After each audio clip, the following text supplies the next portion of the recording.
இன்னைக்கு நம்ம பார்க்க போறது மசாலா வடை செய்யறது எப்படி. வாங்க வீடியோக்குள்ள போலாம். நான் இன்னைக்கு மசாலா வடை பண்றதுக்கு கடலைப்பருப்பை ஒரு 2 மணி நேரத்துக்கு முன்னாடி ஊற வச்சு ஒரு துணியில போட்டு நல்லா அந்த தண்ணி எல்லாம் உரியிற அளவுக்கு எடுத்து வச்சிருக்கேன். இப்போ ஒரு மிக்ஸி ஜார்ல இந்த மாதிரி கொஞ்சம் கோஸா அரைச்சி எடுத்துக்கோங்க. அப்பதான் உங்களுக்கு வடை கிறிஸ்பியா கிடைக்கும். இப்போ நம்ம அரைச்சி வச்சிருக்கிறத ஒரு மிக்சிங் பவுல்ல சேர்த்துடலாம். அடுத்து தேவையான அளவு உப்பு, பூண்டை நல்லா தட்டி மசிச்சு சேர்த்துக்கோங்க. பூண்டு ஃப்ளேவர் உங்களுக்கு பிடிக்கும்னா கூட கொஞ்சம் எக்ஸ்ட்ரா கூட நீங்க ஆட் பண்ணிக்கோங்க. வடையில நல்ல ஃப்ளேவரா இருக்கும். புதினா ஒரு கை சேர்த்துக்கோங்க. கருவேப்பிலை கொஞ்சம், சோம்பு 1 டீஸ்பூன், வெங்காயம் நான் இன்னைக்கு ஒரு 3 வெங்காயம் நறுக்கி எடுத்து வச்சிருக்கேன் பொடி பொடியா. அதை நம்ம சேர்த்துக்கலாம். பச்சை மிளகா காரத்துக்கு ஏற்ப நான் இன்னைக்கு 2 பச்சை மிளகா சேர்த்திருக்கேன்.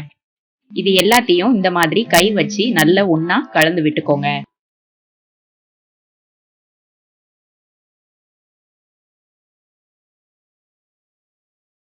இந்த மாதிரி மிக்ஸை நல்லா கலந்து விட்டுட்டு நம்ம ஃபர்ஸ்ட் ஒரு சைஸ்ல உருண்டை போட்டு எடுத்து வச்சிடலாம்.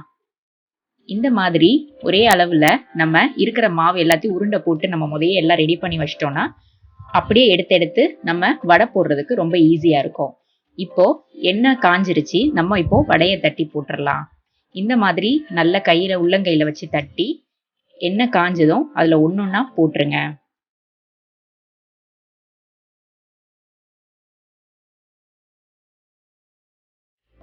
எண்ணெய் ரொம்ப சூடாயிட்டா வடை உங்களுக்கு உள்ள வேகாம வெளியே மட்டும் ரொம்ப கோல்டன் கலர்ல உங்களுக்கு உடனே மாறிடும். அதனால மிதமான சூட்ல வச்சிட்டு நீங்க இந்த மாதிரி வடைய ஒன்னொன்னா தட்டி போட்டுருங்க.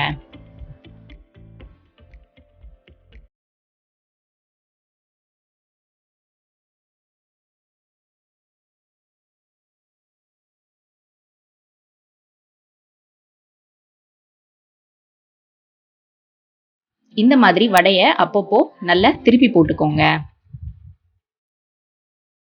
திருப்பி போட்டுட்டு இந்த எண்ணெயில இருக்கிற இந்த சலசலப்பு குறையிற வரைக்கும் நம்ம இதே மாதிரி திருப்பி போட்டு மசாலா வடைய எடுத்துக்கலாம்.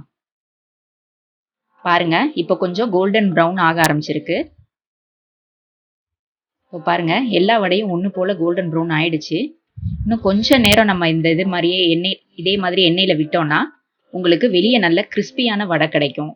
ஸோ அதனால இன்னும் கொஞ்சம் கோல்டன் ப்ரௌன் ஆகட்டும். பாருங்க, இந்த மாதிரி வந்ததும் நீங்க வடையை எடுத்துட்டீங்கன்னா பெர்ஃபெக்டா உங்களுக்கு கிறிஸ்பியான மசாலா வடை ரெடி ஆயிடும். அவ்வளோதாங்க. நம்ம எடுத்து வச்சிருக்கிற மாவுல எல்லாத்தையும் இந்த மாதிரி வடை ரெடி பண்ணிட்டா உடனே உங்களுக்கு ஈவினிங் ஸ்நாக் ரெடி ஆயிடும். ட்ரை பண்ணி பார்த்துட்டு உங்க கமெண்ட்ஸை கூட ஷேர் பண்ணுங்க.